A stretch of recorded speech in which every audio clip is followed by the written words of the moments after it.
পশ্চিমবঙ্গে পাকিস্তানি নাগরিকের খোঁজ পেল রাজ্য পুলিশের এসটিএফ। ভুয়ো আধার, ভুয়ো ভোটার, ভুয়ো প্যান কার্ড নিয়ে দেশের নাগরিক হয়ে দীর্ঘ সময় ধরে থাকছিল এই পাকিস্তানি নাগরিক। পশ্চিমবঙ্গের উত্তর 24 পরগনার বনগাঁ থানা এলাকা থেকে এসটিএফ এর টিম গোপন সূত্রে খবর পেয়ে হানা দেয় এবং পাকিস্তানি নাগরিক রানা রাউফ ওরফে ওয়াহাবকে গ্রেপ্তার করে। তাকে জিজ্ঞাসাবাদের পর কলকাতার তপসিয়া এলাকা থেকে মোহাম্মদ এজাজ নামে আরও এক যুবককে গ্রেপ্তার করা হয়। প্রাথমিক তদন্তে জানা গেছে এজাজ রানার সহযোগী হিসেবে কাজ করত। ওয়াহাবের গ্রেপ্তারের পর রীতিমতো চিন্তায় পড়েছে রাজ্যবাসী।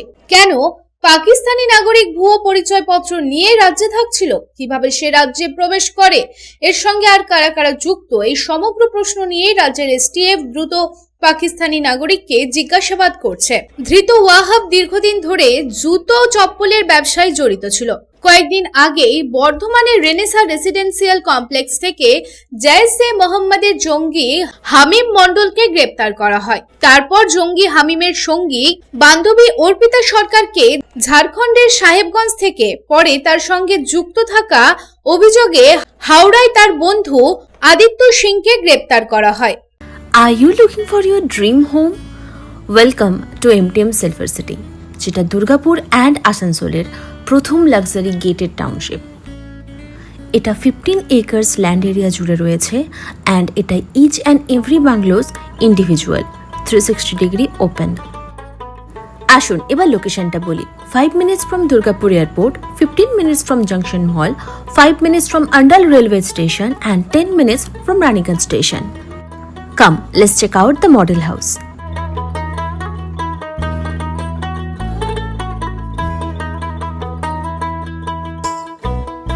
Now let's talk about the amenities. এখানে আপনারা পেয়ে যাবেন G+3 AC club, AC community hall, AC banquet hall, multi gym, indoor games, children's play area, central garden, jogging track, senior citizen park, guest room, guest car parking and temple. আর facilities বলতে সমস্ত কিছু available.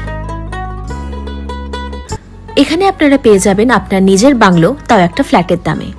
আর most importantly এখানকার specifications, যেটা বাকি সব প্রজেক্টের থেকে এই প্রজেক্টকে একদম আলাদা বানায়।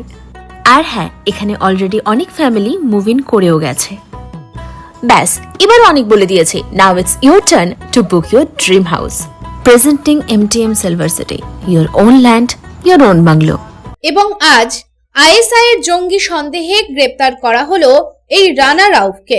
খাস কলকাতার তপসিয়া এলাকায় বেশ কয়েক মাস ধরেই থাকছিল সে।